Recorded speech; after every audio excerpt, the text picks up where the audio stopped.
That's the prayer of the bride. Song of Psalms chapter 8 verse 6. Bride says, "Wear me, O Lord, as the signet ring of your heart," which means according to his heart's leading, we become his signet ring, we become his authority in love. And then wear me upon your hand.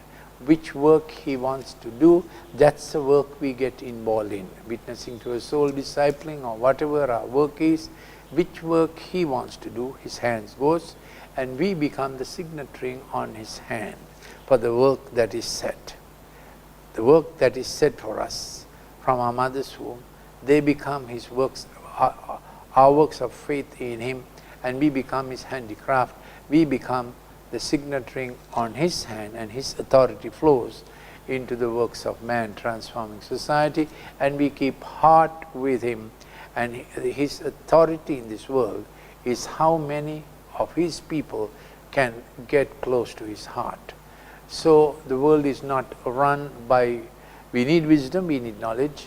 Church needs wisdom, church needs knowledge, but above all, church needs heart of Christ. God help us.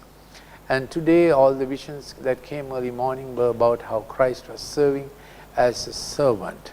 And I was marveled at how the King of Kings came as a little babe, born to such a poor family, trained as a carpenter, and he's erudite, he's omniscient, he has all knowledge and all wisdom. People question him as if he's a dud, but he serves them. And when he preaches a sermon, it's so erudite, but he's not preaching a sermon, he's feeding manna to people. And then when he does a healing, he's not doing a work of power, he's just healing out of compassion. And that woman with the issue of blood for 12 years, unclean, should not be coming out, comes squeamishly and touches the hem of his garment, and she's instantly healed. And he says, the Lord says, "Who touched me?" And Peter says with his, don't you know, usual impetuousness, he says, "You're saying, who touched me? So many people are surrounding you and us." He was feeling great already because of the people surrounding. Jesus said, "No, someone touched me for her need," and virtue went out of him, and the woman comes up. So this is the ministry of our Lord Jesus Christ, like the Good Samaritan, always having a cruse of oil and a bottle of wine to wash the wounds and heal the wounds. So this is Jesus' ministry, and I saw so many pieces of towels, so many bowls of water, so many pieces of tissue with which I think he's mopping up wounds and so on, cotton wools and all that. A very gentle ministry of healing the brokenhearted and setting the captive free.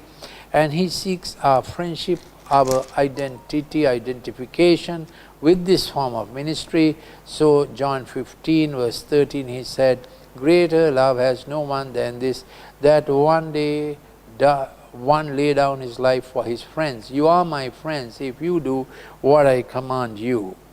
No longer do I call you slaves, for the slave does not know what the master is doing, but I have called you friends. All things that I have heard from my Father I have made known to you." So as his friends, we do his work. So it's a strange thing, the majestic imperial Rome, and no empire has seen the majesty and the pomp and pageantry of Rome and the brutality of Rome. Here comes a babe to overcome.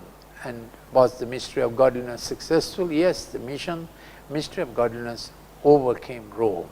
He dismantled Rome by how he lived, dying on the cross, resurrected, and living in his people, laying his life down for them, and taking up his life in them. John 10:17. Rome was overcome. Rome is no more, but the Church of Jesus Christ remains. And this COVID time, it's a time of great difficulty for everybody, and we are constantly and continuously called upon to help others. Those who blessed us, those who cursed us, those who despitefully used us, those who did good for us, those who like us, those who do not like us. For all of them, we are called to do works of service, acts of compassion. And mission is being restored, bride is being made, a bride in working boots, because it's such a time of distress.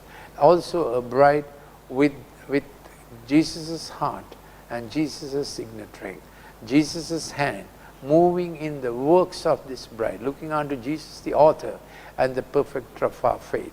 So where his hand goes, that's where our work is. Where his hand is not going, that's not our business. So please, we need to take care. As his hand goes, we become his signing authority in that work he has assigned us to do. May God help us that every time we pray COVID out, COVID will be out. Every time we raise our hands and say, shields of the Lord, keep us protected from COVID. Of course, we take all necessary sanitation measures, but the Lord be magnified in the works of humble service we are called to do. And we remember Reverend Henry Highfield, the founder of Wesley College. He was a double MA mathematics honors person from Cambridge University. He came to Ceylon then. Methodist Church was very poor, not like the Anglican Church, which was an Episcopal church with state begging. Methodist Church was very poor, and he went around the island on a bicycle, this educated man, collecting funds to build up Wesley College. Those were the mission endeavors. So we remember the great Methodist movement, how between 1739, John Wesley's year of redemption, justification by faith, till he died in 1787.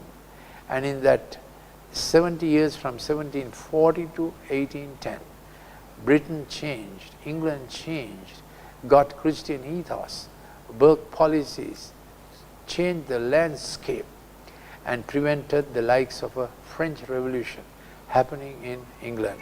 That's how much they could work together. God bless you and keep you. Let's remember the champions of faith who did acts of service, and Christianity moves on the service theme to defeat empires, then and now. God bless you.